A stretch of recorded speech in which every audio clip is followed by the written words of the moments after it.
मेरी जीवन का परम लक्ष्य है।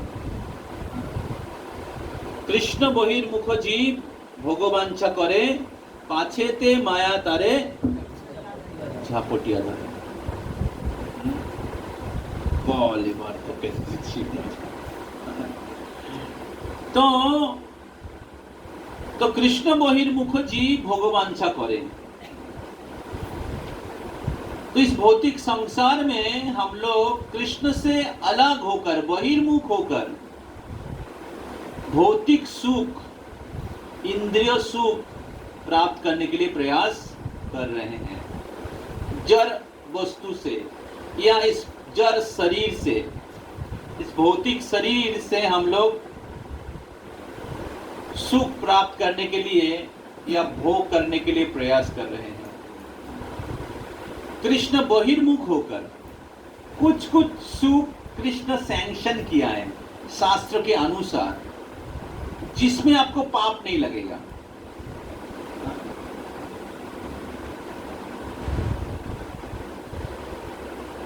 हालांकि उसमें भी बंधन होता है अगर आप कृष्ण की सेवा में नहीं लगाएंगे।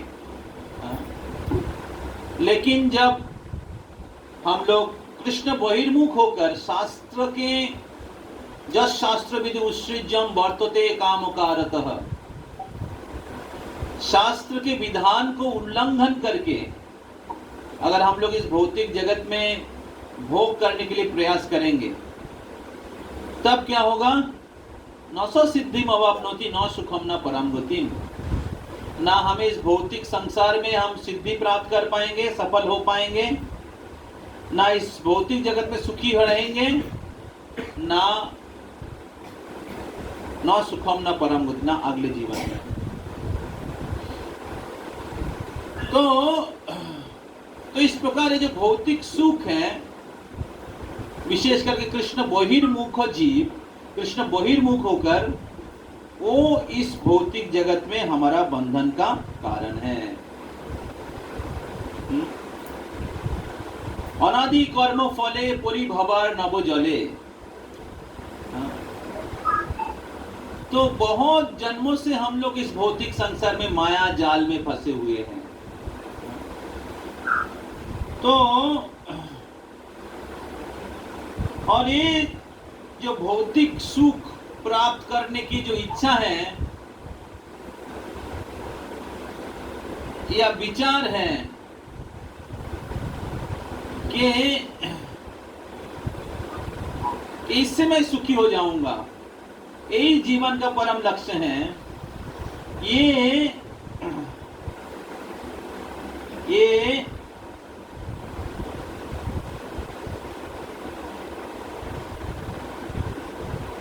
माया का फंदा है।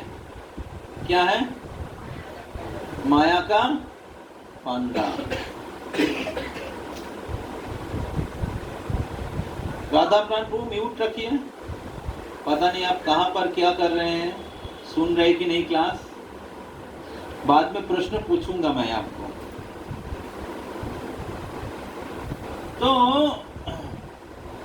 तो माया को पिशाची के साथ तुलना किया गया है। पिशाची आपने सुना है, देखा नहीं होगा, या कहां पर देखा जाता है? भूत पकड़ता है, भूत पकड़ लेता है, छोड़ता नहीं है। बोलता है तुम कौन है? मैं अमुक हूं। कहां रहते हो? उस पेड़ के ऊपर। तो अपना परिचय भूल जाता है, दूसरे का परिचय देता है। तो उसी प्रकार हम लोग इस भौतिक संसार में भूल गए हैं हम लोग कृष्ण के नित्य दास हैं, और हम लोग इस भौतिक संसार में कृष्ण की सेवा को छोड़कर भौतिक या इंद्रिय भोग के पीछे भाग रहे हैं। तो इस प्रकार इस अज्ञान ही हमारा इस भौतिक संसार में बंधन का कारण है। तो प्रभुपाद जी कह रहे हैं कि जब तक इस अज्ञान में रहेगा तो माया का फंदा उसके ऊपर लगा हुआ रहेगा, माया का फास। लेकिन अगर कोई व्यक्ति बहुत भाग्यवान है और कृष्ण की कृपा से वो गुरु के संस्पर्श में आ गए, कृष्ण की कृपा से वो प्रामाणिक गुरु के संस्पर्श में आ गए, तब क्या होता है, गुरु के कृपा से गुरु का दिया हुआ, गुरु से आध्यात्मिक ज्ञान प्राप्त करके, गुरु का सेवा करके इस माया के फंदे से या इस अज्ञानमय जीवन से वो उद्धार प्राप्त कर जाते हैं। रिबोल। तो however, if by Krishna's mercy he gets in touch with bona fide spiritual master, abide by his order, serve him, engage other conditioned soul in the Lord's service, then he attains liberation and Lord Krishna's shelter.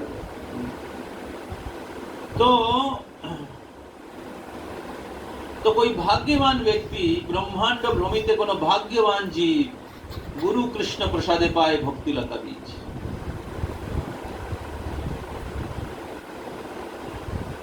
तो कोई भाग्यवान व्यक्ति अगर गुरु के संस्पर्श में आते हैं, उनसे श्रवण करते हैं, उनसे ज्ञान प्राप्त करते हैं, तो उनको पता चलता है कि मैं माया दास नहीं हूँ, मैं कृष्ण का दास हूँ, मैं शरीर नहीं हूँ, मैं आत्मा भगवान का दास हूँ, मेरा कर्तव्य है भगवान की सेवा करना। अरे भौतिक जगत जो है ये दुखालय है, आश्वाश्वतम है।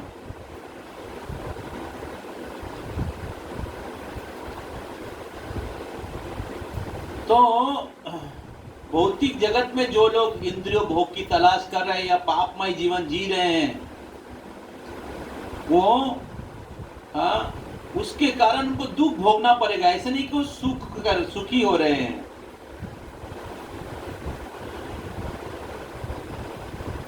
तो इसके प्रति आकर्षित नहीं होकर हमें कृष्ण के सेवा के प्रति, कृष्ण को प्राप्त करने के लिए हमें प्रयास करना चाहिए। इस प्रकार जब गुरु के आदेशों का वो पालन करते रहते हैं, भौतिक माया सुख के प्रति आकर्षित नहीं होकर गुरु के आदेश के अनुसार भक्ति करने के लिए, सेवा करने के प्रयास करते हैं, तब धीरे धीरे वो फास जो है वो खुल जाता है। तो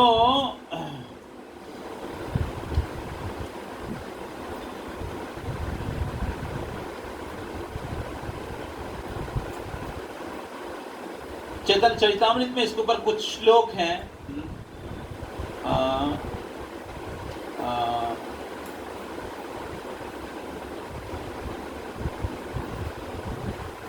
एक श्लोक मैंने पहले बोल रहा था, कौन सा श्लोक है?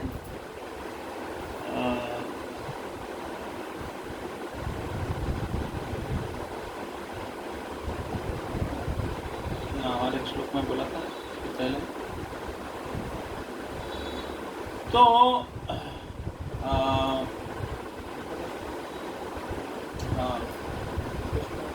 कृष्ण बहिर्मुख जी भोगवांछा करे, निकटस्थ माया तारे झापटिया धरे। तो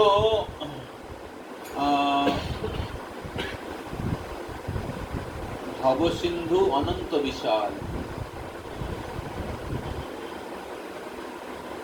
तो इसमें एक श्लोक है, वहां पर बताया गया है इस भौतिक संसार में हम लोग भटक रहे हैं, और भटकते भटकते अगर कोई भाग्यवान व्यक्ति साधु वैद्य पाए,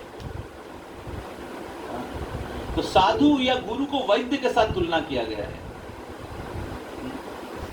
और साधुर कृपाएं माया पिशाची पालाए। समझ रहे हैं? तो हम सबको माया पकड़ा हुआ है, और इस माया से बचने के लिए कौन चाहिए? गुरु चाहिए।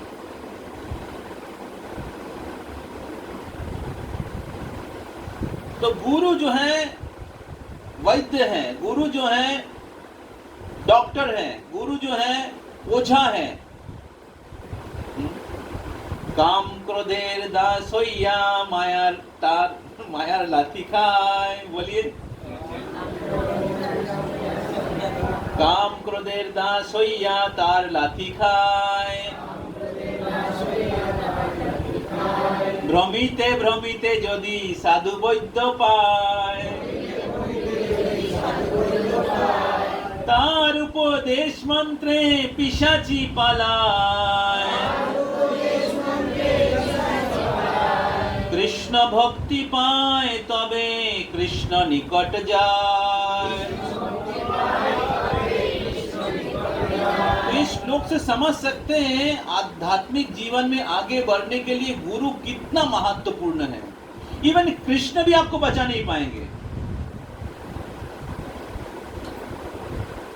तो कृष्ण के करुणा का, कृष्ण के कृपा, जब कृष्ण जीव को उद्धार करने के लिए सोचते हैं, कृष्ण का जब दया होता है जीवों के ऊपर, तो उनकी दया एक रूप लेता है, उनकी दया एक रूप लेता है, और वो रूप है गुरुदेव। समझ में आ रहा है? हाँ? तो इसलिए आध्यात्मिक जगत में, आध्यात्मिक जीवन में आगे बढ़ने के लिए गुरु के आदेशों को पालन करना बहुत ही महत्वपूर्ण है। तो इस भौतिक संसार में हम लोग काम क्रोधेर दास होइया तार लाठी खाए, दिन भर लात खा रहे हैं, फिर भी समझ में नहीं आ रहे हैं। लड़का लात मार रहा है, लड़की लात मार रही है, फिर भी हम लोग उनकी सेवा कर रहे हैं। बाहर के जगत में हम लोग गाली खा रहे हैं, शरीर साथ नहीं दे रहा है, अलग अलग प्रकार की बीमारी पकड़ रहा है, फिर भी हम लोग सोच रहे हैं इस भौतिक जगत में सुख है। हम लोग कृष्ण भक्ति को सीरियसली नहीं ले रहे हैं। तो काम क्रोध दास होइया माया लाठी खाए, बहुत जन्मों से हम लोग लात खा रहे हैं। और देखिए इस भौतिक जगत में क्या क्या चल रहा है, चारे ओर कितने प्रकार के अशुभ कार्य चल रहा है। कहां पर अर्थक्वेक हो रहा है, कहां पर टेररिस्ट अटैक हो रहा है, कहां का हिंदू मुस्लिम का दंगा हो रहा है, कहां पर क्या कहते फ्लड हो रहा है, कहां पर युद्ध चल रहा है, कहां पर नौकरी पाने वाले लोगों को नौकरी छूट गया है।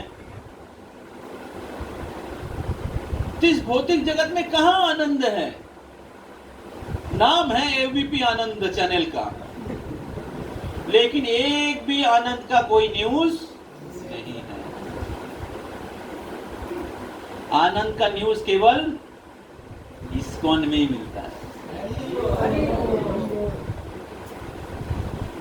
आनंद का न्यूज केवल श्रीमद् भागवतम, भागवत गीता, चैतन्य चरितामृत, भगवान का जो वाणी है उसमें ही मिलता है, जो सत्य सनातन, जो हमें इस माया सौतेली माँ जैसी है। सौतेली माँ कभी प्यार नहीं करती है। असली माँ है राधा रानी।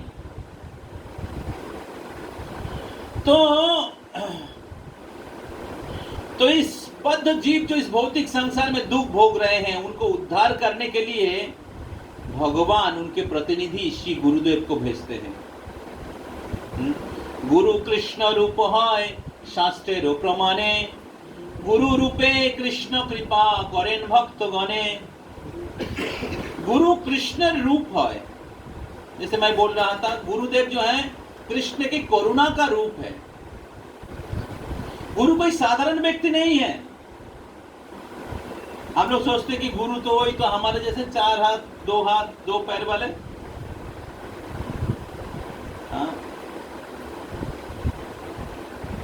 तो श्रीमद् भागवत में कहा गया है, आचार्य माम पुरुषो वेदा, जो आचार्य है या श्री गुरुदेव जो है, ये पुरुषो वेदा, पर्सोनिफिकेशन ऑफ वेदा, वेद का प्रकाश है। दो प्रकार के वेद है या भागवत है, एक होता है व्यक्ति भागवत, एक होता है बुक भागवत, ग्रंथ भागवत। व्यक्ति भागवत और ग्रंथ भागवत। তাই গ্রন্থ ভাগবতটা বুঝতে হবে ব্যক্তি ভাগবতের নির্দেশ অনুসারে।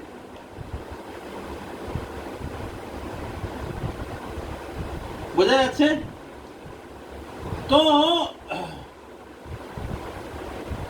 যখন আমরা গুরু এবং আচার্য এবং বৈষ্ণবদের নির্দেশ পালন করব, তাদের উপদেশ, তার উপদেশ মন্ত্রে পিশাচি পালায়। কৃষ্ণ ভক্তি পায় তবে কৃষ্ণ নিকটে যায়। অনেক সময় আমরা ভক্তি করছি, দেখা যাচ্ছে ভক্তিতে এগোতে পারছি না বা কৃষ্ণের নিকটে যেতে পারছি না। মায়াই আমাদেরকে চেপে আছে, ভূত, মায়ারূপী ভূত চেপে আছে আমাদের উপরে। তো কেন এরকম? কেননা আমরা গুরুদেবের আদেশগুলো সিরিয়াসলি আমাদের জীবনে পালন করছি না। গুরুদেবের নির্দেশ যে কি আছে শিষ্যের প্রতি, একটা হচ্ছে জেনারেল ইনস্ট্রাকশন থাকে আর একটা হচ্ছে পার্সোনাল ইনস্ট্রাকশন। কিছু কেউ হয়তো ভাগ্যবান ব্যক্তি পার্সোনাল ইনস্ট্রাকশন পেতে পারে, কিন্তু সবার জন্য জেনারেল ইনস্ট্রাকশন শাস্ত্রের মাধ্যমে এবং গুরু তার ব্যক্তিগত লেকচারের মাধ্যমে, সঙ্গ প্রদানের মাধ্যমে, তিনি তার শিক্ষার মাধ্যমে দিয়ে থাকেন। তো সেই আদেশগুলো যখন একজন শিষ্য বা একজন ভক্ত ঠিক ঠিক পালন করবে, তখন এই গুরুদেবের আদেশ পালন করার মাধ্যমে পিশাচি যে মায়া পালিয়ে যাবে। গুরুদেবের আদেশ কি? কমপক্ষে 16 মালা জপ করো। গুরুদেবের আদেশ কি? 4টে নিয়ম পালন করো। গুরুদেবের আদেশ কি? শাস্ত্র বা প্রভুপাদের গ্রন্থগুলো পড়ো। গুরুদেবের আদেশ কি? ভক্ত সঙ্গ করো, সপ্তাহে একদিন কমপক্ষে ক্লাসে আসো। গুরুদেবের আদেশ কি? হরিকথা শ্রবণ করো। গুরুদেবের আদেশ যে কোনো আশ্রমে তুমি থাকো, তোমার নিজের কর্তব্য পালন করার সাথে সাথে কৃষ্ণ সেবা করো। গুরুদেবের আদেশ কি? ভগবানের বাণী প্রচার করো। বোঝা যাচ্ছে? তো যখন আমরা গুরুদেবের আদেশগুলো ঠিক ঠিক পালন করার চেষ্টা করব, শাস্ত্রের আদেশ, প্রভুপাদের আদেশ, পূর্বাতন আচার্যদের আদেশ, তখন নিষ্ঠা সহকারে পালন করব, তখন তার কৃপায় আমরা কৃষ্ণ ভক্তি লাভ করব এবং কৃষ্ণের কাছে যেতে পারব। তাই আধ্যাত্মিক জীবনের দুটো কি বলে রাস্তা, দুটো বাংলায় কি, আধ্যাত্মিক জীবনের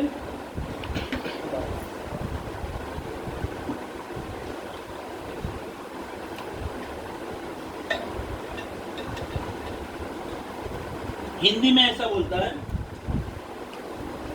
आध्यात्मिक जीवन का 2 पहलू है।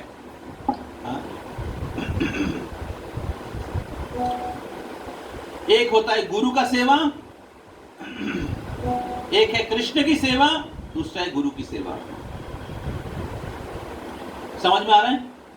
हाँ, जैसे ट्रेन 2 पटरी में चलता है, तो उसी प्रकार आध्यात्मिक जीवन का गाड़ी 2 पटरी पे चलता है। ताते कृष्ण भजे करे गुरुर सेवा। तो কেউ যদি শুধু কৃষ্ণ ভক্তি করে, গুরুর আশ্রয় না নেয়, অর্থাৎ গুরুর আদেশ অনুসারে ভক্তি করার চেষ্টা না করে, তাহলে সে মায়াতে ফাঁসবে।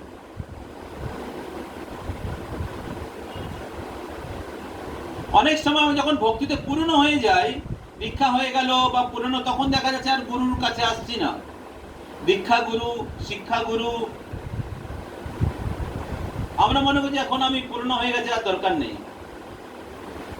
হ্যাঁ, আমি তো সব জানি, আর প্রভু কি বলবে। তো শিল প্রভুপাদ আমাদের একটা ভক্ত সঙ্গের মধ্যে রেখেছেন, বা আমাদের যে গুরু মহারাজরা তারা তাদের সঙ্গ দেওয়ার জন্য চেষ্টা করছেন, এবং তারা লোকালি আমাদের কোনো ভক্ত গোষ্ঠীর মধ্যে রেখেছেন, বা ইসকনে শিল প্রভুপাদ একটা ভক্ত সংঘ বানিয়েছেন, আন্তর্জাতিক কৃষ্ণ ভাবনামৃত সংঘ। কেন? যাতে আমরা সেই সঙ্গে থেকে আমরা ভক্তিটা ঠিকমতো অনুশীলন করতে পারি। আমরা প্রতিদিন শ্রবণ করি, আমরা প্রতিদিন অনুপ্রেরণা পাই, এবং আমরা অন্য ভক্তদের দ্বারা সুরক্ষিত থাকি।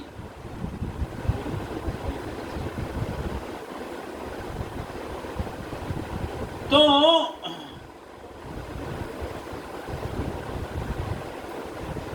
তাতে কৃষ্ণ ভজে করে গুরুর সেবন। তো শুধু কৃষ্ণ ভক্তি করলে হবে না, কৃষ্ণ ভক্তি ইনক্লুডস গুরু ভক্তি। বোঝা যাচ্ছে? বরং গুরুর কৃপায় আমরা কৃষ্ণ ভক্তি করতে পারবো। কৃষ্ণের কি অ্যাক্সেস আছে আমাদের কাছে?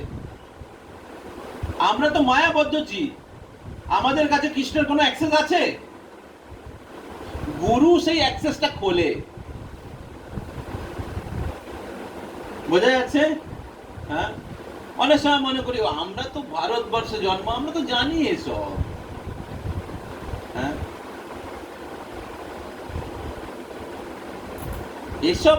এসব জানার কি আছে?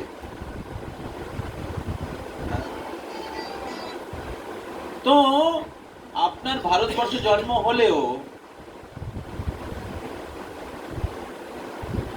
আপনি যেটা জানেন এটা থিওরি, তার অনুভব বা उपलब्धि সেটা আপনার নেই।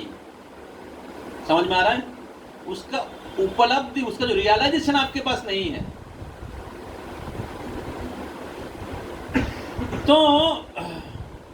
तो इसलिए एक वरिष्ठ वैष्णव उत्तम अधिकारी जो गुरुदेव है, शुद्ध भक्त का आश्रय, उनके निर्देश के अनुसार भक्ति का क्या कहते हैं पालन करना पड़ेगा, तभी धीरे धीरे आपकी बीमारी काटेगा। समझ रहे हैं? तो इसलिए भक्ति नाम कितना भी पुराना हो जाए, हमें हमेशा शुद्ध भक्त का आश्रय, उनके निर्देश के अनुसार विनम्रता पूर्वक भक्ति का पालन करना जरूरी है। नहीं तो देखा गया कितने बड़े बड़े लोग पिछल गए।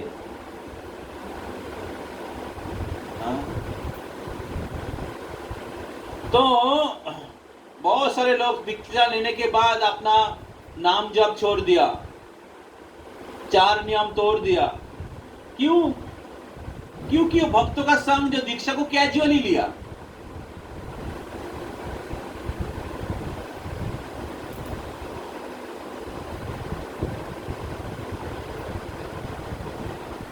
तो इसलिए कृष्ण का कृपा गुरु के माध्यम से आ रहा है।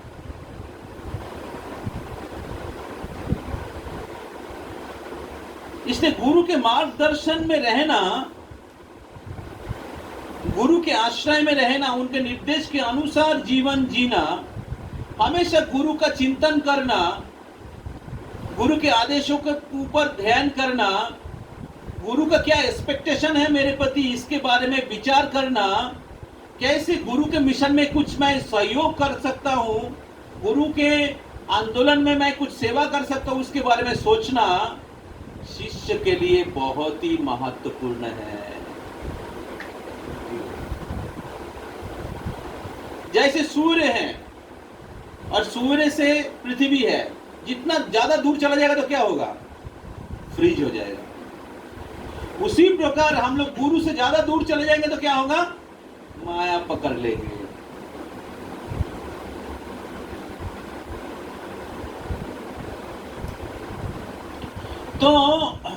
तो इसलिए आध्यात्मिक जीवन का प्रगति जो है, हाँ, गुरु की सेवा, हाँ, ताते कृष्ण भजे करे गुरु सेवन, हाँ, कृष्ण भजन के साथ साथ 16 माला 4 नियम पालन के साथ साथ हमें गुरु की सेवा करने के लिए प्रयास करना पड़ेगा। गुरु के आदेशों का पालन, जो भी आदेश है उनके शिक्षा को पालन करने के लिए प्रयास करना पड़ेगा, तभी माया जाल छूटेगा।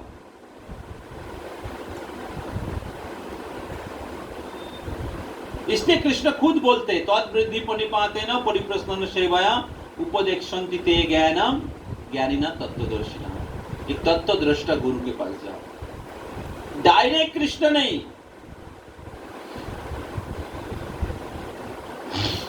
तो इस प्रकार गुरु के आदेशों का पालन करना, गुरु की सेवा करना बहुत महत्वपूर्ण है। अभी गुरु की सेवा 2 प्रकार से होता है। स्लाइड आप लोग जो डिसाइबल कोर्स किया है उसमें आपको शिक्षा मिला है, हाँ, गुरु की सेवा 2 प्रकार से होता है। क्या क्या? बोपू सेवा और वाणी सेवा। तो बोपू सेवा और वाणी सेवा, हाँ। तो चलिए आगे चलिए, आगे चलिए, हाँ, चलो, हाँ, बस बस बस नीचे नीचे जाइए, हाँ, जाइए, हाँ, और ऊपर जाइए।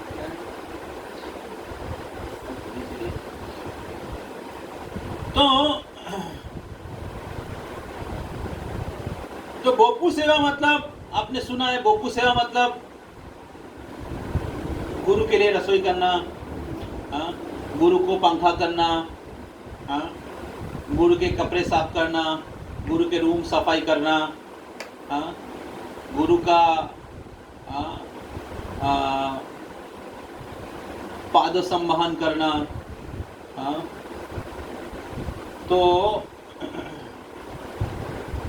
इस प्रकार बोपू मतलब शरीर। तो गुरु का जो आध्यात्मिक शरीर है उनकी सेवा करने का अगर मौका मिलता है तो करना चाहिए। कुछ सेवा माता जी लोग कर सकती हैं, कुछ सेवा प्रभु जी लोग कर सकते हैं। तो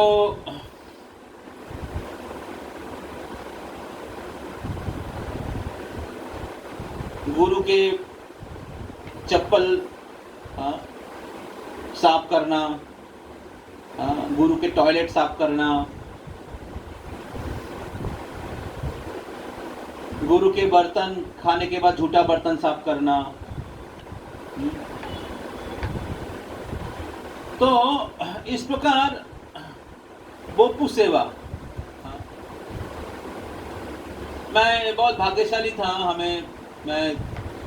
मेरे गुरु महाराज जो आध्यात्मिक गुरु हैं, हाँ, उनका बोपू सेवा करने की सौभाग्य मिला है, सौभाग्य प्राप्त हुआ था। तो जब गुरु महाराज आते हैं तो मैं प्रयास करता हूँ गुरु महाराज की सेवा करने का, गुरु महाराज के सर्वेंट लोगों का सेवा करने का। तो मायापुर में मैं किया था पहले, गुरु महाराज के टॉयलेट साफ करना, गुरु महाराज के रूम साफ करना, गुरु महाराज के चप्पल साफ करना।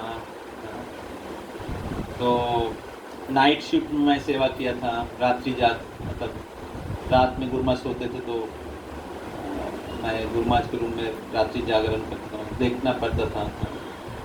तो गुरु महाराज यूरिन पास करते थे तो उसको बाहर जाके फेंकना।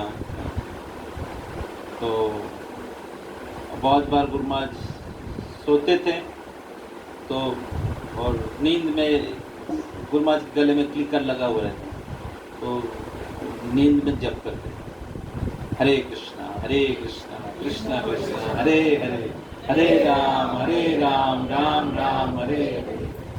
हम लोग क्या है, हम लोग जप में सोते हैं। हम लोगों का प्लेटफॉर्म क्या है, हम लोग जप करते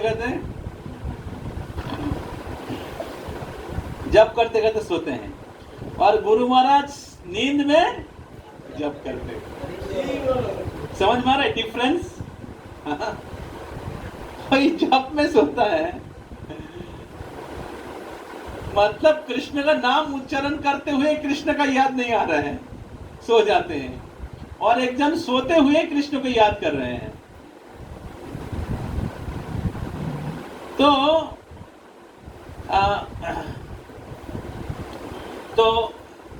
अगर बोपू सेवा का मौका मिलता है, तो अगर आप सिंसियर डिसाइपल हैं, तो गुरु के दिव्य गुणों का थोड़ा आपको ग्लिम्स मिल जाएगा। मैं व्यक्तिगत रूप से मैं देखा हूं, गुरु महाराज का सेवा किया, जब Guru Maharaj more than 100% engage, एक भी समय उनका खाली नहीं जाता है। जब गुरु महाराज बाथरूम में जाते हैं, मतलब टॉयलेट 1 नंबर या 2 नंबर करने के लिए, तो जनरली 2 नंबर में थोड़ा टाइम रहता है, तो उसमें 2-3 भक्त लोग रहते हैं, उसके बाद स्नान करते। तो मैं भी 2-3 बार था, तो उस समय गुरु महाराज के 2-3 सेक्रेटरी है। एक होता है जो जीबीसी रिलेटेड सेक्रेटरी, जीबीसी का जो अलग अलग प्रकार का जो कम्युनिकेशन होता है, और एक होता है जो डिसाइपल्स लोग क्वेश्चन पूछते हैं, इनका ये प्रॉब्लम है, या ये गुरु महाराज को ये रिपोर्ट दिया, ठीक है। एक डिसाइपल्स का आप सभी लोग, मतलब आपके गुरु जो है, या हमारे गुरु महाराज हो, या कोई भी इस्कॉन के गुरु महाराज हो, आप लोग पत्र लिख सकते हैं, आपका क्वेश्चन पूछ सकते हैं। इस प्रकार गुरु के साथ क्या बनेगा? संबंध। तो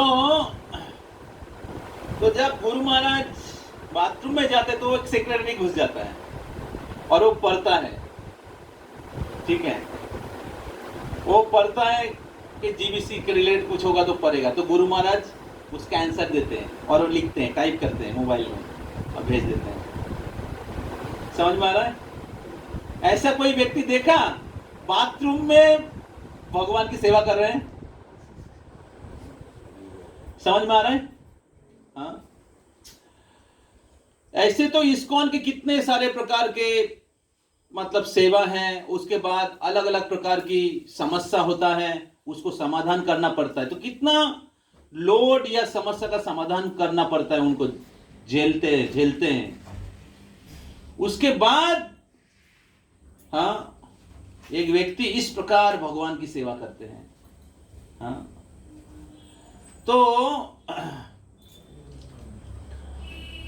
प्रभुपाद जी जैसे हमें कहते हैं कि हमें 100% भगवान की सेवा में, या कहते 24 आवर्स भगवान की सेवा में व्यस्त रहना चाहिए।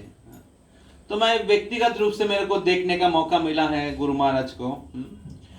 तो जब मैं गुरु महाराज के बोपू सेवा करने के सौभाग्य प्राप्त हुआ था, या होता है, लेकिन बोपू सेवा से भी ज्यादा महत्वपूर्ण है बानी सेवा, क्योंकि बोपू हमेशा नहीं उपस्थित रहेगा, लेकिन बोपू सेवा का अगर मौका मिलता है तो जरूर उसको करना चाहिए, क्योंकि बोपू सेवा भी बहुत रेयर है, क्योंकि गुरु महाराज तो हमेशा नहीं रहेंगे, या उनका मतलब शारीरिक रूप से, लेकिन वाणी के द्वारा वो हमेशा उपस्थित है। हाँ? जैसे भगवान श्री कृष्ण 5,000 साल पहले आए थे और फिर वो अपने धाम में चले गए, लेकिन उनके जो उपदेश हैं क्या? भगवत गीता, वो अभी भी हम लोगों के लिए है। जिस उपदेश प्राप्त करके अर्जुन अपने जीवन सफल किया था, युद्ध में विजयी हुए थे, वैसे उपदेश आज भी हम लोगों के लिए एज इट इज है। तो फिर जो अर्जुन जो बेनिफिट लिया है, हम लोग वो बेनिफिट ले सकते कि नहीं? ले सकते कि नहीं? जरूर ले सकते हैं। तो ताई বপু সেবার থেকেও বাণী সেবা বেশি গুরুত্বপূর্ণ। বাণীর মাধ্যমে গুরুদেব সর্বদা শিষ্যের জন্য উপস্থিত থাকেন। বাণীর মাধ্যমে, তার উপদেশের মাধ্যমে, তার শিক্ষার মাধ্যমে, তার আদর্শ উদাহরণের মাধ্যমে শিষ্যের জন্য গুরু সর্বদা উপস্থিত থাকেন।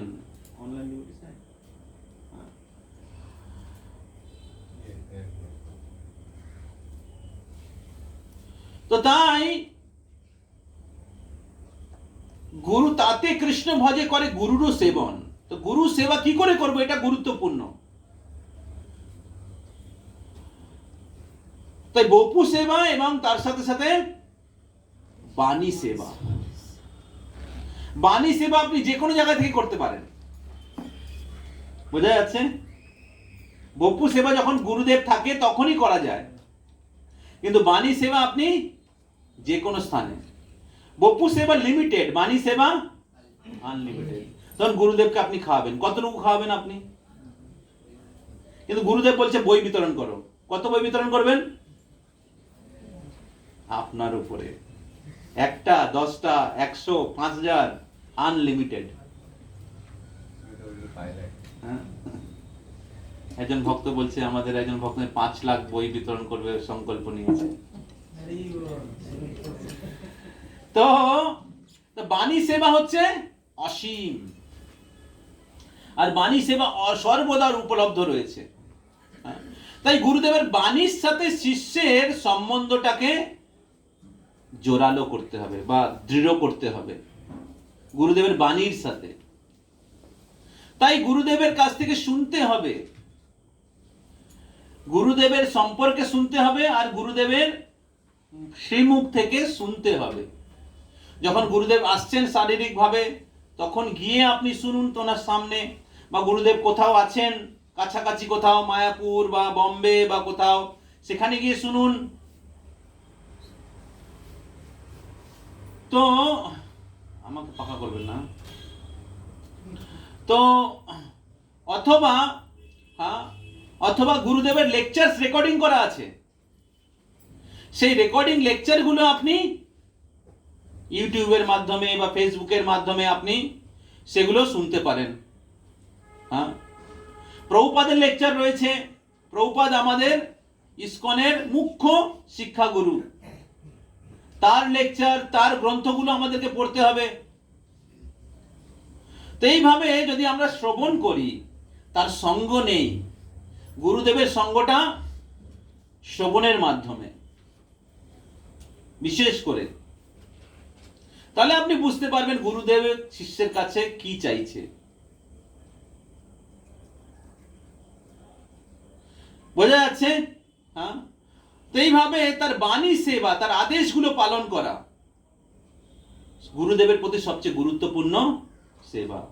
গুরুদেব বলছেন তুমি আমাকে ভালো মন্দ মন্ডা মিঠাই খাওয়াও, তাহলে তুমি ভালো শিষ্য, আর আমাকে অনেক ডোনেশন দাও, তাহলে তুমি ভালো শিষ্য। না, এরকম নয়। কিন্তু গুরুদেবের আদেশ পালন করা, গুরুদেবের সেবা করা, গুরুদেবের প্রচারে সাহায্য করা, সেটা হচ্ছে গুরুদেবের প্রতি, সেটা গুরুদেবকে প্রসন্ন করবে। বোঝা যাচ্ছে? তাই गुरुदेवर वाणी सेवार मध्य गुरुदेव की वाणी सेवा के भीतर एक बहुत महत्वपूर्ण सेवा है। दीक्षा के समय जो हमने प्रतिज्ञा किया है उसका पालन करें। दीक्षा कालीन जो प्रतिज्ञा है उसका पालन करें। कुछ भक्त लोग जो है अभी तक दीक्षा नहीं लिया है, आश्रय नहीं लिया है, तो दीक्षा के समय हम लोग क्या क्या प्रतिज्ञा करते हैं, या आप लोग प्रतिज्ञा करेंगे क्या क्या? कम पक्षे 16 माला, 16 माला ना, कम पक्षे 16 माला। কত টাকা ইনকাম করবেন? 10,000 বাস, ওর বেশি না। কেমন লাগবে শুনতে? কি বলছেন প্রভু? কমপক্ষে 10,000।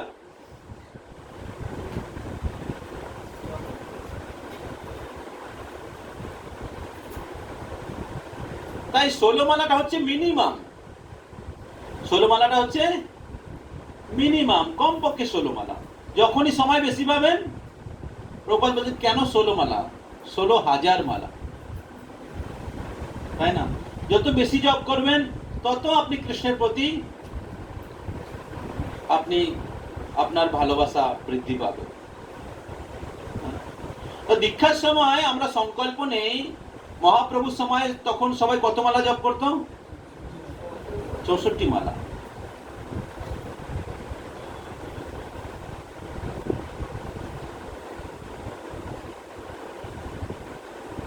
এমনকি ভক্তি সিদ্ধান্ত সরস্বতী ঠাকুরের সময়ও 64 মালা জপ করতো অনেক ভক্ত।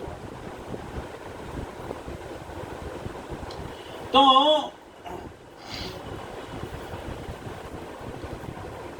তো দীক্ষার সময় আমরা প্রতিজ্ঞা নিই কমপক্ষে 16 মালা জপ করব। আর কি করব? 4টে নিয়ম। 4টে নিয়ম কি কি? আমিষাহার বর্জন, নেশা বর্জন, অবৈধ যৌন সঙ্গ বর্জন আর দ্রুত ক্রীড়া বর্জন। তো ধর্মের 4টে পা রয়েছে। কি কি? দয়া। দয়া গুণ নষ্ট হয় কি করলে? আমিষ আহার করলে। তারপর হচ্ছে তপস্যা। তপস্যা গুণ নষ্ট হয় কি করলে? নেশা, বিভিন্ন ধরনের নেশা, চা, কফি, বিভিন্ন ধরনের নেশা জাতীয় মাদক দ্রব্য, বিড়ি, সিগারেট, গুটখা, গাঞ্জা, মারিজুয়ানা, আরো কি কি আছে, বিভিন্ন ধরনের নেশা জাতীয় দ্রব্য। তো এর ফলে কি হয়? তপস্যা গুণ, ধৈর্য, তপস্যা, ইন্দ্রিয় সংযম করার বা করে যে ধৈর্য সহকারে থাকা, একে বলে তপস্যা। সেই গুণ নষ্ট হয়ে যাবে। উপবাস করতে পারবেন না, কঠিন পরিস্থিতিতে ডিস্টার্ব হয়ে যাবেন। তো তপস্যা। তারপর হচ্ছে 3 নম্বর হচ্ছে শৌচ। দয়া, তপ, শৌচ। সুচিতা নষ্ট হয় কিভাবে? অবৈধ সম্বন্ধ করার মাধ্যমে। তো পুরুষের জন্য স্ত্রী, স্ত্রীর জন্য পুরুষ। তো স্ত্রী অথবা পুরুষ তারা যদি অবৈধ সম্বন্ধ রাখে, বিবাহ বহির্ভূত সম্বন্ধ বা বিবাহের আগে সম্বন্ধ, আজকালকার ইউথ ছেলেরা সব বিবাহের আগেই সব সম্বন্ধ রয়েছে, শারীরিক ভাবে সম্বন্ধ করে নিচ্ছে। এটা মানে খুব সিরিয়াস পাপ।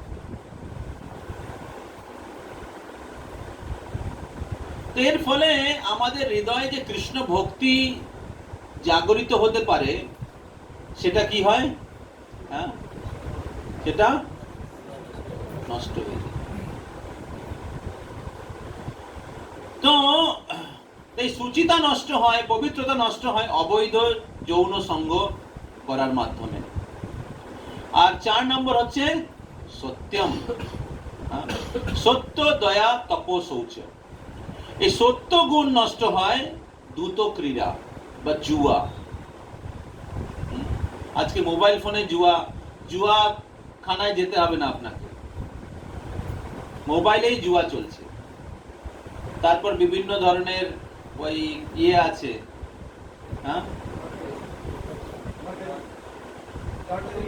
লটারি, আর কি বলে, Dream11, আর একটা কি বলে ওটা, stock exchange, stock market, share market. কিছু কিছু অফিসিয়াল, কিছু কিছু জুয়াতে পড়ে না, কিন্তু অনেক কিছু জুয়াতে পড়ে। তো তাই ধর্মের 4টে পা রয়েছে, সত্য, দয়া, তপ, শৌচ।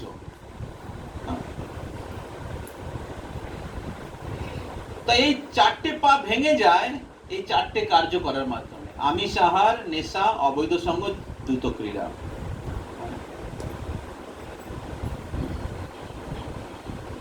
তাই আমরা যদি ধর্ম পালন করতে চাই, ভগবানকে লাভ করতে চাই, তাই এই চারটে কার্যকলাপকে সম্পূর্ণরূপে বর্জন করতে হবে। এই চারটে স্থানে কলি থাকে। যখন কলি প্রবেশ করে তখন মহারাজ পরীক্ষিত কলিকে তখন পাকড়াও করে। তখন মহারাজ পরীক্ষিত কলিকে মারতে যাচ্ছেন, তখন কলি মহারাজ পরীক্ষিতের কাছে আত্মসমর্পণ করে ক্ষমা ভিক্ষা চাইছে, আমাকে ক্ষমা করে দিন, আমি আপনার রাজ্যের প্রজা, আমাকে আশ্রয় দিন, তুমি বেরিয়ে যাও এখান থেকে। তখন সারা পৃথিবী ঘুরে এসছে, দেখছে সব জায়গায় মহারাজ পরীক্ষিতের রাজত্ব চলছে, শশা গড়া পৃথিবীতে। তখন এসে বলছে আমি কোথায় যাব, সব জায়গায় তো আপনার রাজ্য চলছে, আমাকে স্থান দিন। তখন মহারাজ পরীক্ষিত ওনাকে 4টে জায়গায় স্থান দিয়েছিলেন। তো दूतम पानम स्त्रिया सुना तत्र अधर्म चतुर्विधा। दूतम पानम स्त्रिया सुना, दूतम माने दूत क्रिया, पानम माने पान करा नेशा, स्त्रिया माने अवैध स्त्री संग, और सुना माने आमिष आहार। तो আপনি যদি 4টে জিনিস করেন,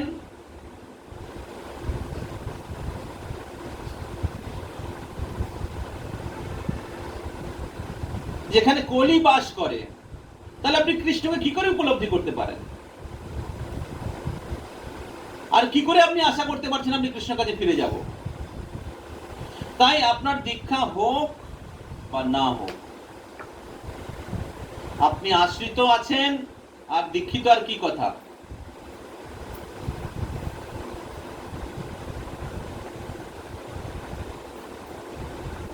আমাদের প্রত্যেকের এই 4টে নিয়ম পালন করতে হবে। বোঝা যাচ্ছে? কলি মানে হচ্ছে কলহ। হ্যাঁ, যেখানে এই 4টে জিনিস হবে সেখানেই কলহ হবে। মহাভারত কিসের জন্য হয়েছে? জুয়া। আর জুয়াতে ওরা কাকে দিয়েছে? দ্রৌপদীকে। ওর জন্য পুরো মহাভারত হয়েছে। আর রামায়ণ কিসের জন্য হয়েছে? রাবণ সীতা অপহরণ করেছে। তাই যেখানে স্ত্রীদের কি বলে, স্ত্রীদের অসম্মান বা স্ত্রীদের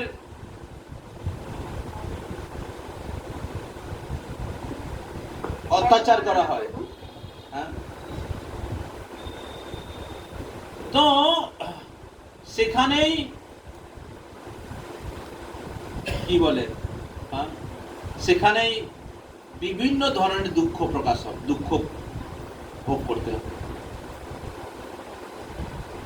দেখুন এই 3টে-4টে জিনিস একসাথে, মানে যেখানেই ধরুন, যেখানেই ব্যভিচার হচ্ছে সেখানেই দেখুন নেশা হচ্ছে। বড় বড় হোটেলগুলোতে গিয়ে দেখুন, সেখানে নেশা হচ্ছে, পার্টি হচ্ছে, আর অবৈধ সম্বন্ধ হচ্ছে, আমিষ আহার হচ্ছে, জুয়া হচ্ছে। এরকম স্থানে যদি যান আর এরকম ব্যক্তির সঙ্গ করেন, তাহলে আপনিও কলির দ্বারা আক্রান্ত হতে পারেন। তাই যারা এই নিয়মগুলো পালন করছেন না, হয়তো আপনি ভক্তিতে নতুন আছেন, যেহেতু অনেকে আছেন আপনি এই ক্লাসে, তো আপনারা চেষ্টা করুন এই নিয়মগুলো পালন করার। আর যারা ইতিমধ্যে গুরু আশ্রয় নিয়েছেন, দীক্ষা নিয়েছেন, খুব স্ট্রিক্টলি এই নিয়মগুলো পালন করুন। 16 মালা জপ কমপক্ষে, আর 4টে নিয়ম পালন। দীক্ষাকালীন যে প্রতিজ্ঞা, গুরুদেব সেই প্রতিজ্ঞার ভিত্তিতে আপনাকে দীক্ষা দিয়েছেন। उस प्रतिज्ञा के आधार पर आपको शिष्य के रूप में स्वीकार किया है। अगर दीक्षा लेने के बाद या आश्रय लेने के बाद आप उसको पालन नहीं कर रहे हैं तो आप किस प्रकार के शिष्य हैं? आगे चलिए, समझ में आ रहा है? तो इसलिए क्यों করুন কি লেখা আছে করুন এই চারটি বিধিনিষেধ পড়ছে অলরেডি। হ্যাঁ পড়ুন পড়ুন।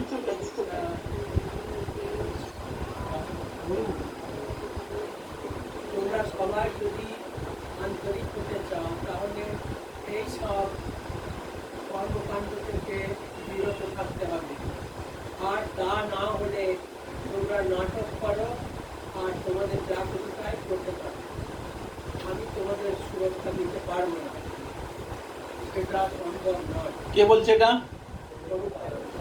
प्रभुपाद बोलছেন, प्रभुपाद बोल रहे हैं अगर आप इस विधि निषेधों का ये 4 नियम पालन करना ज्यादा कठिन काम नहीं है। अगर आप थोड़ा सा आंतरिक होते हैं, सिंसियर होते हैं, निष्ठावान होते हैं, आसानी से आप इसको पालन कर सकते हैं। हम सभी लोग देखे हैं भक्ति में आने से पहले हम ज्यादातर लोग इस 4 नियमों को तोड़े हैं, लेकिन भक्तों संघ की कृपा से, नाम जप की कृपा से बहुत जल्दी ये सब नियम छूट गया है कि नहीं?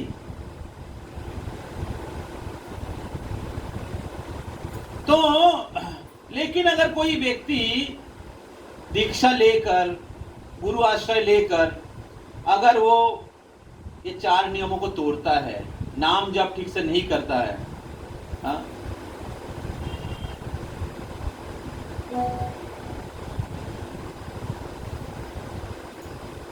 तो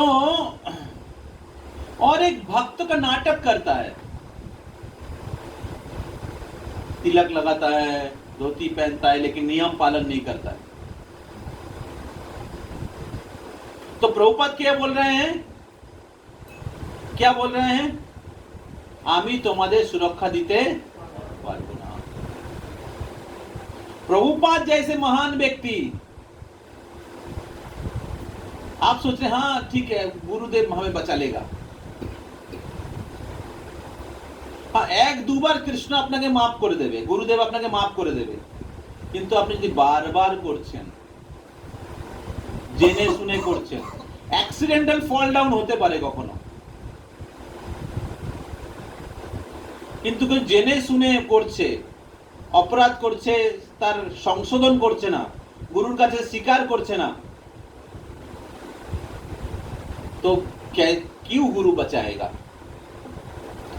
समझ में आ रहा है? दीक्षा के समय गुरु हम लोग का पाप लेते हैं, आगे चलिए,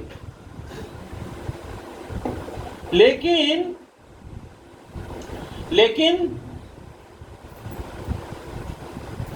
उसके बाद कहते हैं और पाप नहीं करना है। तो इसलिए हर साल जब गुरु महाराज का बैस पूजा होता है, हर साल जब गुरु महाराज का बैस पूजा होता है, या हर बार जब मेरा दीक्षा का एनिवर्सरी होता है, हम लोग मैरिज एनिवर्सरी मनाते हैं, बर्थ एनिवर्सरी मनाते हैं, लेकिन दीक्षा जो हमें मिला है उसका एनिवर्सरी नहीं मनाते हैं। तो हर बार जब हमारा दीक्षा एनिवर्सरी होता है उस दिन हमें दोबारा संकल्प लेना चाहिए, क्योंकि हम लोग भूल जाते, कुछ समय हो जाता है ना तो हम लोग भूल जाते हैं, मैं तो हूँ महान भक्त हूँ, इतना साल हो गया दीक्षा का मेरा, हम लोग भूल जाते हैं कि हम संकल्प लिए थे। समझ रहे हैं? तो इसलिए हमें क्या कहते हैं इसको, रिकमिटमेंट, हमें दोबारा वो संकल्प लेना चाहिए आंतरिक रूप से, हृदय से, कि हम जो गुरु के पास जो वचन दिए हैं, प्रतिज्ञा किए हैं, गुरु महाराज के व्यास पूजा के समय या मेरे दीक्षा के समय, मैं उसका जीवन भर पालन करूंगा। धर्मो रक्षति रक्षिता। जो धर्म को अपने जीवन में रक्षा करता है, धर्म उनको रक्षा करेगा। तो इसलिए प्रभुपाद कह रहे हैं इधर, তোমাদের অবশ্যই বিধি নিষেধ, তোমাদের অবশ্যই বিধি নিষেধ যদি তোমরা আন্তরিক হয়ে থাকো, তোমাদেরকে অবশ্যই বিধি নিষেধ যদি তোমরা আন্তরিক হয়ে থাকো, মানে তোমাদের অবশ্যই বিধি নিষেধ পালন করতে হবে যদি তোমরা আন্তরিক হয়ে থাকো। তারপর দীক্ষা নাও, তা না হলে অভিনয় করো না, অভিনয় করো না, এটাই আমার অনুরোধ। হাওয়াইতে বলছেন প্রভুপাদ। তাই এই পশ্চিমবঙ্গে একটু দীক্ষা নেওয়ার একটা কি আছে, ট্র্যাডিশন আছে। ও দীক্ষা নিচ্ছে, ও দীক্ষা নিচ্ছে। অনেক সময় কি করে লোকেরা বিয়ের আগে গিয়ে দীক্ষা নেয়। তাই ওই দীক্ষার উদ্দেশ্য না জেনে, দীক্ষার স্ট্যান্ডার্ড গুলো পালন না করে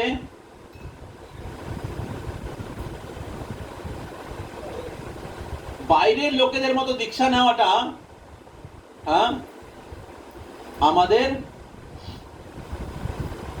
কার্য নয়। বুঝতে পারছেন? তো তাই যারা আপনারা দীক্ষার জন্য প্রস্তুতি নিচ্ছেন, যারা আশ্রয় নিয়েছেন, বা যারা ভবিষ্যতে দীক্ষা নেওয়ার ইচ্ছা আছে, বা যারা অলরেডি ইতিমধ্যে দীক্ষা নিয়ে নিয়েছেন, আপনাদের বা আমাদের সবাইকে খুব সিনসিয়ার হতে হবে, আন্তরিক হতে হবে। দীক্ষাকালীন প্রতিজ্ঞা সমূহগুলো প্রতিদিন, প্রতি সময় নিষ্ঠা সহকারে পালন করার জন্য।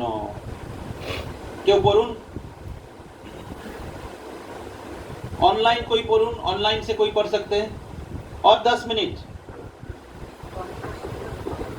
দীক্ষাকালীন প্রতিজ্ঞা সমূহ মেনে চলার গুরুত্ব। কমপক্ষে 16 মালা সবসময় জপ করতে হবে আর 4টি বিধিনিষেধ পালন করতে হবে, এটাই আমার নির্দেশ। আমার শিষ্যদেরকে অবশ্যই এই ব্যাপারটি মানতে হবে, আর তা না হলে তারা আমার শিষ্য নয়। স্বর্গে নরকে যেখানেই হোক না কেন আমার শিষ্যদেরকে এই নীতিগুলো মানতেই হবে। কি বললেন প্রভুপাদ?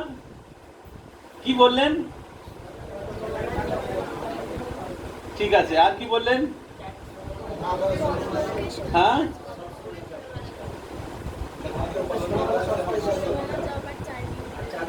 আরে মেন পয়েন্টটাই বলছেন না আপনারা। হ্যাঁ, কি কখন শিষ্য নয়? अगर आप 16 माला जप नहीं करते, 4 नियम पालन नहीं करते, आप शिष्य नहीं हैं। दीक्षा लेने के बाद भी आप शिष्य नहीं हैं, और बैक टू गॉडेड क्यों कैसे जाएंगे? समझ में आ रहा है? तो इसलिए दीक्षा लेना केवल कोई ये नहीं है, तमाशा नहीं है। दीक्षा लेना कोई तमाशा नहीं है, शादी करना कोई तमाशा नहीं है। दायित्व तो लेना पड़ता है, पत्नी का दायित्व, परिवार का दायित्व, बच्चे का दायित्व। उसी प्रकार दीक्षा लेना हमारे जीवन के सबसे आध्यात्मिक दायित्व, महत्वपूर्ण आध्यात्मिक दायित्व। 16 माला जप करने में कितना समय लगता है? 2 घंटा। और 4 नियम पालन करेंगे तो कितना सारा टाइम बच जाएगा। नशा करने के लिए जाना नहीं पड़ेगा, पैसा बच जाएगा। हाँ, मांसाहार करेंगे उसमें पैसा बच जाएगा, अच्छा अच्छा भगवान का प्रसाद खा पाएंगे। डॉक्टर के पास जाते हैं उसका पैसा बच जाएगा।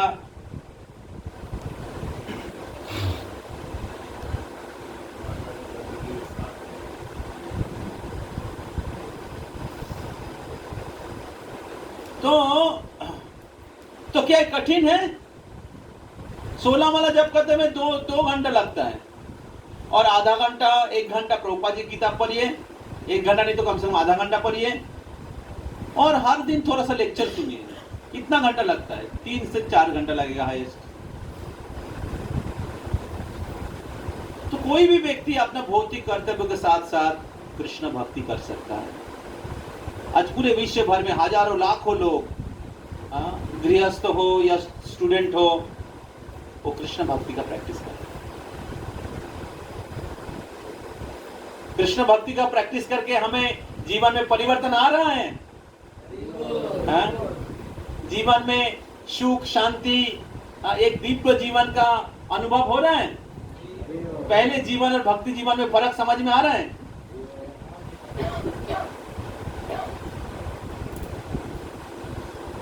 तो इसलिए ये जो नियम जो प्रभुपाद जी ने हमें दिया है, शास्त्र में दिया गया है, ये हमारा मुक्ति का कारण है, ये कोई बर्डन नहीं है।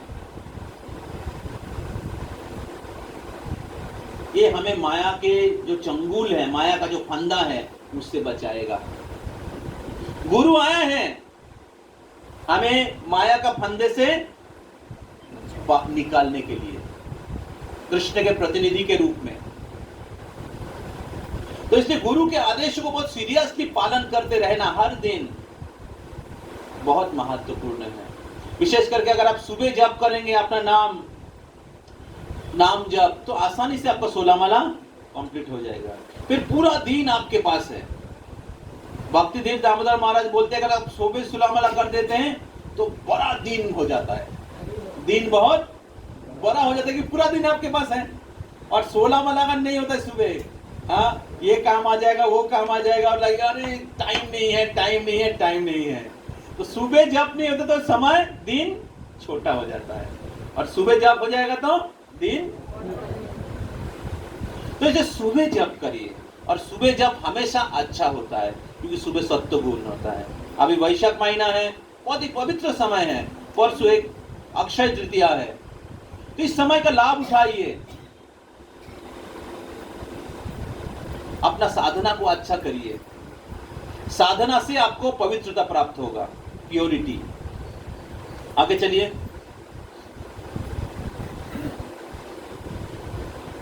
आगे चलिए।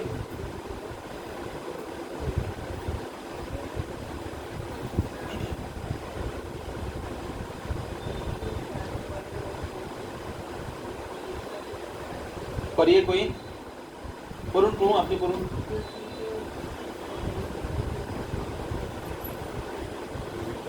जोरे पढ़ूं।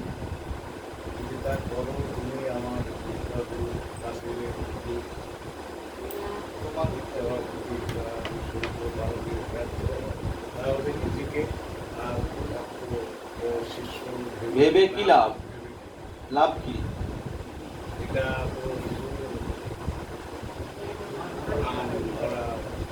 আমাদের যখন এরকম করে ভাবতে হবে আমি তোমার দীক্ষা গুরু কাছে 2 বছর এমন আমাকে কোনো বক্তব্য না করে এভাবেই হোক পালন করতেই হবে। তা না হলে আমি ওনার শিষ্য হিসেবে পরিচয় দিতে পারি না। প্রভুপাদ বলছেন যে যে আমাদের এরকম ভাবে ভাবতে হবে যে আমি আমার দীক্ষা গুরুর কাছে প্রতিজ্ঞাবদ্ধ, এখন আমাকে কোনো ব্যতিক্রম না করে যেভাবেই হোক পালন করতেই হবে, তা না হলে আমি আমার ওনার শিষ্য বলে পরিচয় দিতে পারি না। নেক্সট,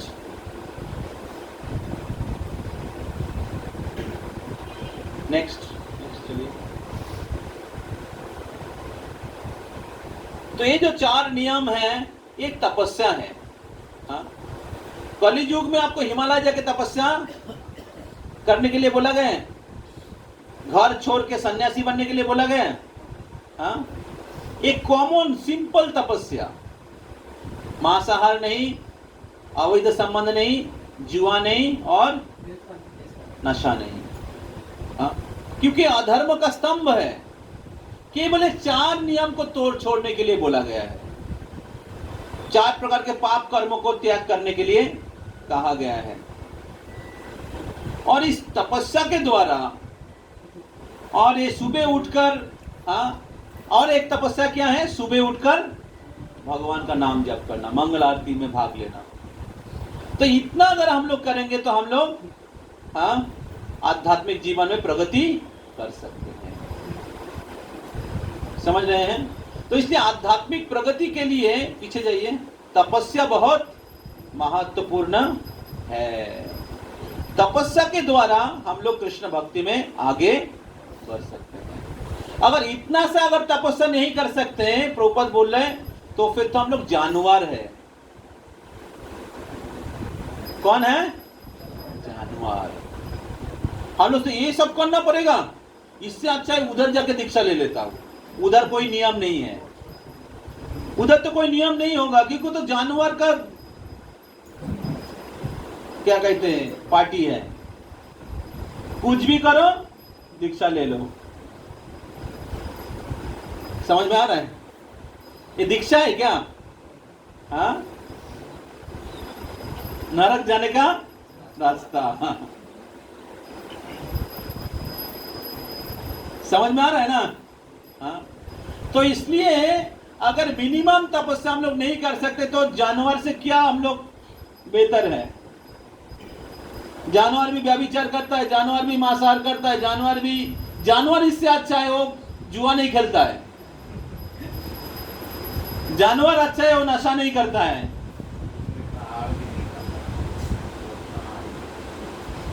समझ में आ रहा है ना? तो इसलिए 4 नियमों को आप मत सोचिए कि ये बारात ज्यादा दिया गया है। বুঝতে পারছেন মাতাজিরা? এটা হচ্ছে ভদ্র জীবন, সভ্য জীবন, সিভিলাইজড লাইফ, মনুষ্য জীবন। আমরা যদি 4টে নিয়ম পালন না করি তাহলে আমরা পশু। নেক্সট নেক্সট নেক্সট নেক্সট আগে আগে আগে আগে আগে কেউ পড়ুন, মাতাজিদের মধ্যে কেউ পড়বেন?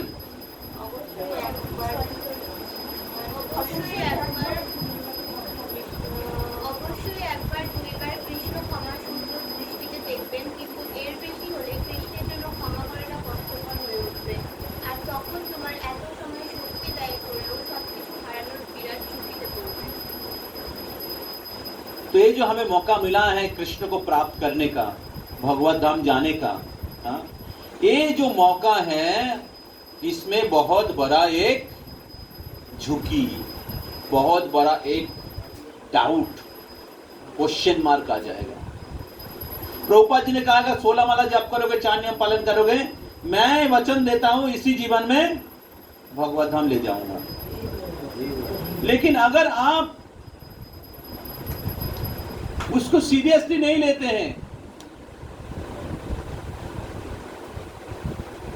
हरे कृष्ण महाराज एक तो एखाने मन दिले भालो,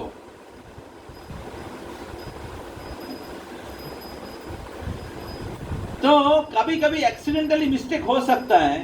इसका मतलब इन्होंने प्रभुपाद जी 2 बार छूट दिया है, चिंता नहीं है। समझ में आ रहा है ना माता जी?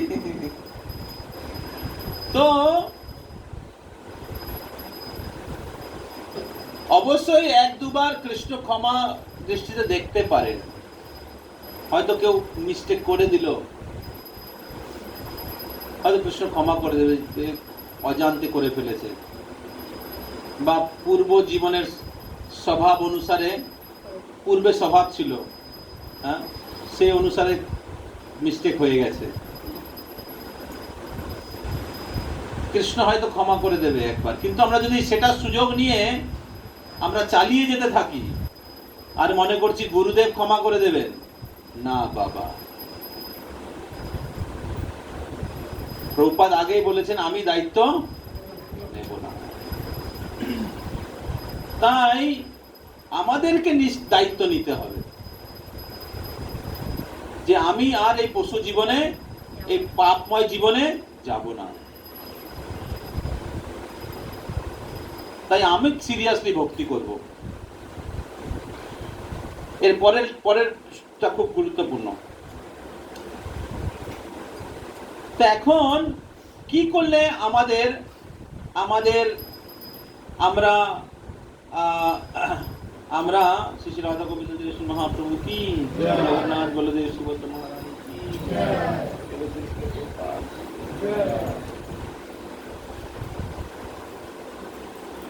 কি কি করলে আমরা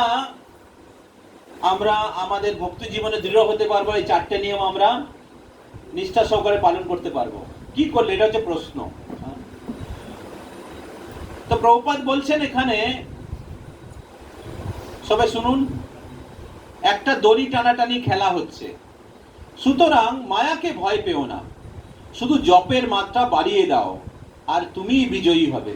বাস, নারায়ণ পরা সর্বে ন কুতশ্চন বিব্যতি, ভাগবতম।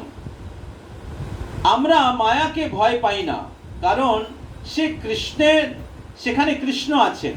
হ্যাঁ, কৃষ্ণ বলেছেন কন্তেয় প্রতি জানি নমে ভক্তা পুনঃসতি। কৃষ্ণ বলেছেন আমার ভক্তের কখনো বিনাশ হয় না। উনি ঘোষণা করেছেন আমার ভক্তকে মায়া কখনো পরাজিত করতে পারবে না, মায়া কিছুই করতে পারবে না। তোমাকে শুধু দৃঢ় প্রতিজ্ঞ হতে হবে। শক্তিটা কোথায় পাবে? জপ করো, হরে কৃষ্ণ কৃষ্ণ কৃষ্ণ হরে হরে, হরে রাম রাম রাম হরে হরে। তাই প্রভুপাদ এখানে বলছেন মায়াকে ভয় করো না, কি শুধু কি করতে হবে? দৃঢ় প্রতিজ্ঞ হতে হবে। আর কি করতে হবে? শক্তিটা কোথায় পাবো? না, এই যে জপ যদি আমরা ভালো করে করি, আমাদের সাধনা যদি আমরা ভালো করে করি, বিশেষ করে সকাল বেলায় যে আমাদের যদি 16 মালা জপ যদি আমরা ভালো করে করি, প্রতি সপ্তাহে আমরা যদি ভক্ত সঙ্গে আসি, আমরা শ্রবণ কীর্তন ভালো করে করি, তাহলে আমরা কখনো মায়াকে আমরা পরীক্ষা করার বা ভোগ করার চেষ্টা করব না। আমরা কৃষ্ণকে লাভ করার চেষ্টা করব। তো যখনই আমরা ভক্ত সঙ্গ থেকে দূরে যাব, যখনই আমরা ক্লাসে আসা বন্ধ করে দেব, ধীরে ধীরে বই পড়া বন্ধ হয়ে যাবে, ধীরে ধীরে নাম জপ বন্ধ হয়ে যাবে,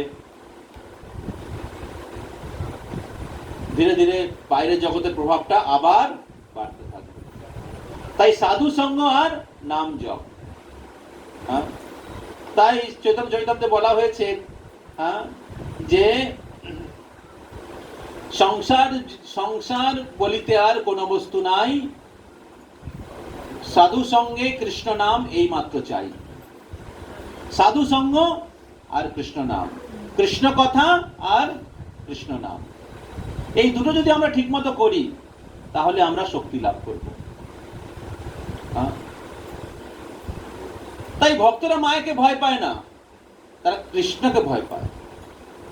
তাই তারা জানে আমি যদি কৃষ্ণের আদেশ পালন করি তাহলে মায়া আমাকে কিছু করতে পারবে না। মায়া সবসময় রয়েছে, কিন্তু আমাদের কৃষ্ণের আশ্রয় নিতে হবে। আর কৃষ্ণের আশ্রয়টা কি করে নিতে হবে? কি করে? গুরুর আদেশ পালন করার মাধ্যমে।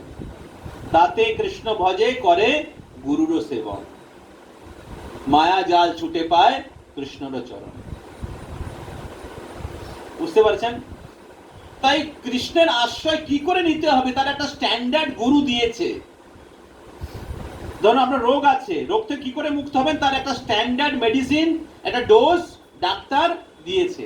কিন্তু আপনি যদি মন গড়া মেডিসিন নেন, কৃষ্ণের আশ্রয় নিচ্ছেন কিন্তু মন গড়া, ঠিক আছে, ক্লাসে না এসে মায়াপুর চলে গেলেন। মায়াপুরও যাই আমরা, কিন্তু ক্লাসে আসছেন না, বা যেই গ্রন্থগুলো পড়া দরকার সেগুলো পড়ছেন না, বা ক্লাস যেগুলো শোনা দরকার নিজের গুরুদেবের লেকচার শুনছেন না, এদিকে ওইদিকে অমুক তমুকের লেকচার শুনছেন, সকালবেলা জব করছেন না। আমরা বলছি সকালে আপনারা সানডে জপা সার্কেলে আসুন, আসছেন না।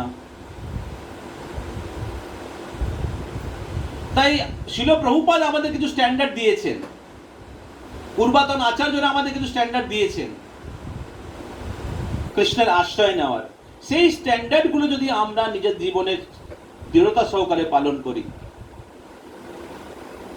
তার আদেশ পালন করি, তাহলে কি হবে? আমাদের রোগ নিরাময় হতে শুরু করবে, আমাদের যে ভোগ করার বাসনা রয়েছে সেগুলো নষ্ট হবে, এবং হৃদয়ে কৃষ্ণের প্রতি প্রেম ভালোবাসা জাগরিত হবে, যেটা কিনা আমাদের জীবনের পরম উদ্দেশ্য, যেটা কিনা দীক্ষা নেওয়ার মুখ্য উদ্দেশ্য, যার জন্য আমি দীক্ষা নিয়েছি বা ভক্ত সঙ্গে এসেছি, আমি ইসকনে যুক্ত হয়েছি। ইসকনে কিসের জন্য? টাকা পাওয়ার জন্য যুক্ত হয়েছি? কৃষ্ণকে লাভ করার জন্য। তাই সেটা দেওয়ার জন্য, লাভ করার জন্য গুরু হচ্ছেন ভগবানের প্রতিনিধি, তিনি আমাদেরকে গাইড করছেন। তাই আমরা যারা দীক্ষা নিয়েছি, আশ্রয় নিয়েছি, আমাদের প্রত্যেকের এটা কর্তব্য যে আমাদের উইক পয়েন্টগুলো চেক করা।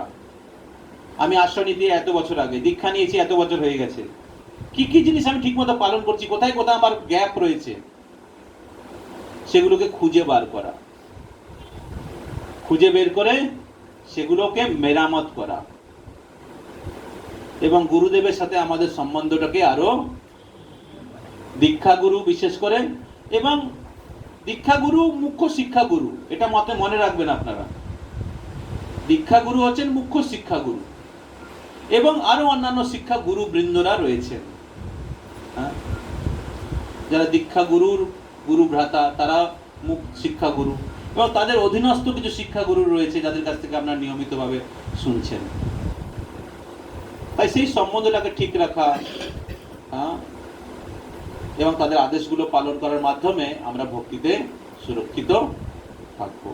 হরে কৃষ্ণ কৃষ্ণ কৃষ্ণ হরে হরে, হরে রাম রাম রাম হরে হরে। শিল প্রভুপাদ কি, সমবেত ভক্তবৃন্দ কি। স্লাইড में जाइए। এখানে একটা স্লাইড ছিল, উপরে যাইয়ে, একটা স্লাইড ছিল যে আমরা এই, হ্যাঁ ও স্লাইড এক্সারসাইজ वाला স্লাইড।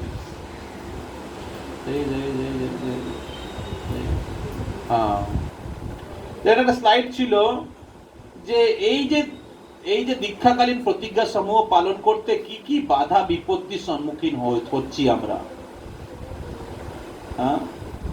দীক্ষাকালীন যে, তো সেগুলো আপনি এটা আলোচনা করার ছিল, আমাদের সময় নেই বলে করিনি আমি। তবে আপনারা চিন্তা করতে পারেন যে কি কি বাধা বিপত্তির সম্মুখীন হচ্ছি চারটে নিয়ম পালন করতে গিয়ে। হয়তো কারো চারটেতে কোনো ত্রুটি নেই, কারো হয়তো একটাতে ত্রুটি আছে বা ওইটাতে দুর্বল আছে, বুঝতে পারছেন? তো সেটা আপনি ব্যক্তিগতভাবে ওটা বিচার করে সেই জায়গাটাকে মেরামত করার জন্য ভক্তদের গাইডেন্স নিন, বুঝতে পারছেন? বা প্রভুপাদ জি বললো কি, প্রভুপাদ কি বললেন? মালা জপ বাড়িয়ে দাও। জপ বাড়িয়ে দিলে, হরি কথা শ্রবণ বাড়িয়ে দিলে কি হবে? সেই যে দুর্বলতার জায়গাগুলো সেগুলো কি হবে? ধীরে ধীরে নষ্ট হয়ে যাবে। আমাদের হৃদয়ে যে অনর্থগুলো রয়েছে, আদর শ্রদ্ধা তত সাধুসঙ্গ ভজন ক্রিয়া অনর্থ নিবৃত্তি নিষ্ঠা। তাই ভজন ক্রিয়া যদি ঠিকমতো ভালো করে করেন তাহলে কি হবে? হৃদয়ে যে অনর্থগুলো রয়েছে নষ্ট হতে থাকবে। অ্যাকচুয়ালি প্রবলেমটা বাইরে নয়, প্রবলেমটা ভিতরে। তাই ভজন ক্রিয়া করার মাধ্যমে, চারটে নিয়ম, 16 माला प्रभुपाद ग्रंथ अध्ययन করার মাধ্যমে সেই ये सारे जो बीमारी हैं, रोग है, वो निर्मूल होगा। तो जब आप भक्ति में वीक फील करते हैं, जब ज्यादा करिए, भक्तों से बात करिए। कभी कभी आपको लगे चार नियम टूट जाएगा, तुरंत किसी भक्तों के पास, सीनियर भक्तों के पास जाइए, आपका जो स्पिरिचुअल गाइड है उनके पास जाइए, काउंसलर के पास जाइए, या आपका कुछ एक फ्रेंड है जो भक्ति में बहुत सिंसियर है, उनके पास जाइए। 16 माला नहीं कर पा रहे, भक्तों से हेल्प लीजिए, अपना शेड्यूल अच्छा बनाइए।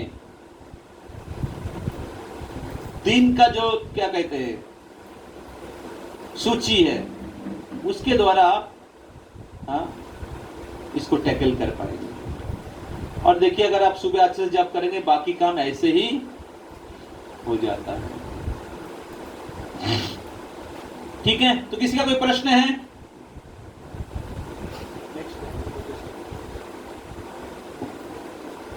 तो आज का क्लास का यही कंक्लूजन है कि आध्यात्मिक जीवन में आगे बढ़ने का दो पहलू है। एक है कृष्ण सेवा, दूसरा गुरु सेवा। तो माया से बचने के लिए हमें कृष्ण की भजन करने के साथ साथ गुरु का सेवा करना पड़ेगा।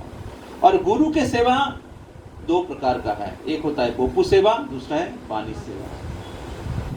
बानी सेवा बहुत सरल है, उसमें से एक मुख्य है दीक्षा कालीन जो प्रतिज्ञा, या जब आपने आश्रय लिया, आश्रय के समय जो प्रतिज्ञा, उसको बहुत निष्ठा के साथ पालन करें।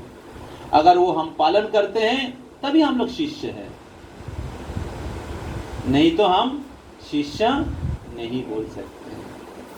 हाँ? और आध्यात्मिक जीवन में आगे बढ़ने के लिए कुछ सामान्य तपस्या है, और अगर वो हम लोग तपस्या नहीं करते तो हम लोग पशु से अलग नहीं हैं। हाँ?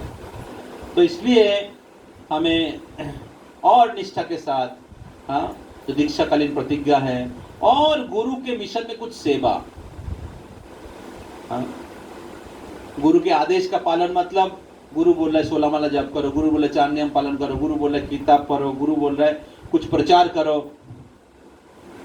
इस प्रकार गुरु के आदेश के अनुसार अपने जीवन को ढालना, ठीक है।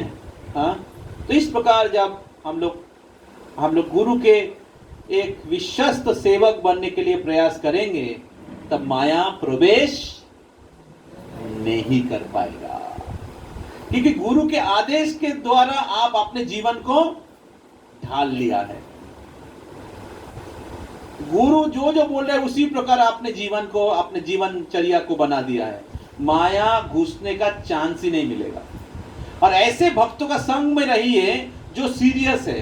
अगर आप वो नौटंकी वाले डिवोटी के साथ रहते हैं, ठीक है, ठीक से भक्ति नहीं कर रहा है, वैष्णव निंदा करता है, अपराध करता है, क्लास में रेगुलर नहीं आते, उनसे ही दोस्ती बना, चल तुम भी मेरा दोस्त है, ठीक है, तुम भी नहीं जाता है क्लास में, मैं भी, तो हम लोग भी एक साथ रहते हैं, तो फिर आपको कौन बचाएगा? 3 प्रकार के भक्त है, कनिष्ठ, मध्यम, उत्तम। और रूप गोस्वामी पाद कहते हैं कि भक्त चुनकर संग लेना चाहिए। ऐसे नहीं कि सब भक्त है सबका संग लिया, नहीं, सब भक्त हैं, सबको सम्मान करना चाहिए, लेकिन एसोसिएशन किनका लेना चाहिए? अच्छे भक्त है, उत्तम अधिकारी, मध्यम अधिकारी, उनका संग लेना चाहिए। तो फिर क्या होगा? आप भक्ति में आगे बढ़ेंगे, माया प्रवेश नहीं कर पाएगा, ठीक है। तो किसी का कोई प्रश्न है?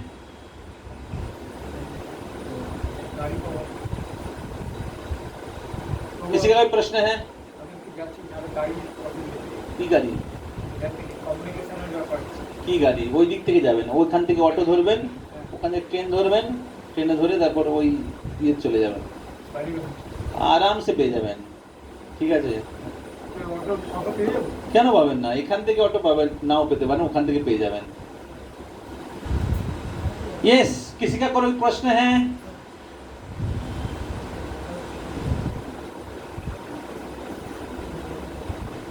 एक प्रश्न, 1 क्वेश्चन, यस।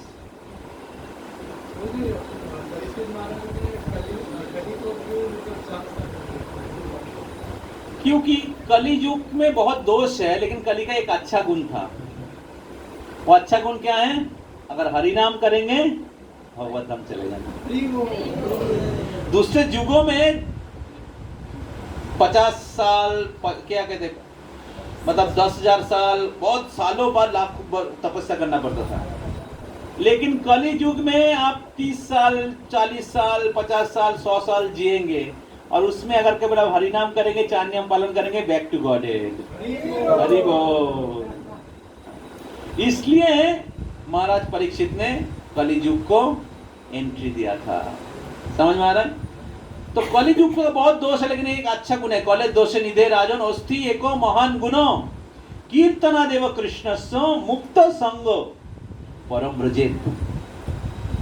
वही अपॉर्चुनिटी प्रभुपाद चैतन्य महाप्रभु हम लोग को देने के लिए आए हैं। वही मौका चैतन्य महाप्रभु हम लोग के लिए लेके आए हैं, हरि नाम लेके आए हैं, और प्रभुपाद जी हम लोग को दे रहे हैं पूरे विश्व भर में। तो इसलिए जो महाराज परीक्षित जो अपॉर्चुनिटी दिया था, वो प्रभुपाद दे रहे हैं हम लोगों को। तो इसलिए हम लोग को इधर उधर सोचने की जरूरत नहीं। आप सही जगह पे आ गए हैं ऑलरेडी, सही जगह पे आ गए हैं, सही स्कूल में एडमिशन हो गए हैं। अभी अच्छे से फॉलो करिए, जस्ट आचार करिए, और जितना संभव है प्रचार करिए। 16 माला 4 नियमों का पालन करिए, गुरु के मिशन में कुछ सेवा करिए, जितना आपकी क्वालिफिकेशन है, टाइम है। गुरु के आदेश के अनुसार अपने समय, अपना जीवन, अपने लक्ष्य को बनाइए। माया का कुछ चांस मत दीजिए। समझ रहे हैं? आपके पास 24 घंटा है तो 27 घंटा का शेड्यूल बना लीजिए। कहाँ माया आएगा, थोड़ा सेवा में लगाओ। टाइम नहीं है, गुरु इतना सेवा दिया है। समझ में आ रहा है ना? आचार करिए और प्रचार नहीं करेंगे तो माया का बहुत टाइम मिल जाएगा। माया अपन में ना खाली बैठा हुआ है, थोड़ा सेवा में लगाना है इनको। समझ रहे हैं? तो इसलिए खाली मत बैठे रहिए, सेवा करते रहिए। हरे कृष्णा। यस, हम लोग एंड करते हैं। आशा करते हैं ओके। खत्म करने से पहले अगला भक्ति लता फेस्टिवल जो है वो 25 मई को होगा। ठीक है, आज कितना तारीख है? 27। तो नेक्स्ट भक्ति लता फेस्टिवल जो আছে সেটা যে 25 মে রবিবার। ঠিক আছে, 25 মে রবিবার অনলাইন কি অফলাইন হবে সেটা আমরা বলে দেব। চান্স আছে হয়তো অনলাইন হওয়ার। ঠিক আছে, আশা করছি আপনাদের উপকার হচ্ছে এটা করার মাধ্যমে। হ্যাঁ, যারা আশ্রয় নিয়েছেন বা দীক্ষা নিয়েছেন, আমি জানি না আপনারা বললে তাহলে আমি মানে আমি চেষ্টা করছি করার। আপনারা কি ফিল করছেন বা আপনারা কি অনুভব করছেন, এগুলো হওয়া উচিত বা হলে লাভ, বা আমরা সুরক্ষিত থাকবো না, আপনাদের কি মতামত? আমাকে খুশি করার জন্য বলছি না, ऑनलाइन डिवोटीज भी बोल सकते हैं। মাসে এমন একটা করে ক্লাস হওয়া খুবই ভালো সবার জন্য। और कोई এই ক্লাসগুলো ফলো করে আমার তো খুব উপকার হচ্ছে। প্রভু, এটা মাসে একবার করে ক্লাসটা করলে ভালো হয়। ओके, और कोई पुराने डिवोटीज आप में से कोई कुछ बोलना चाहेंगे?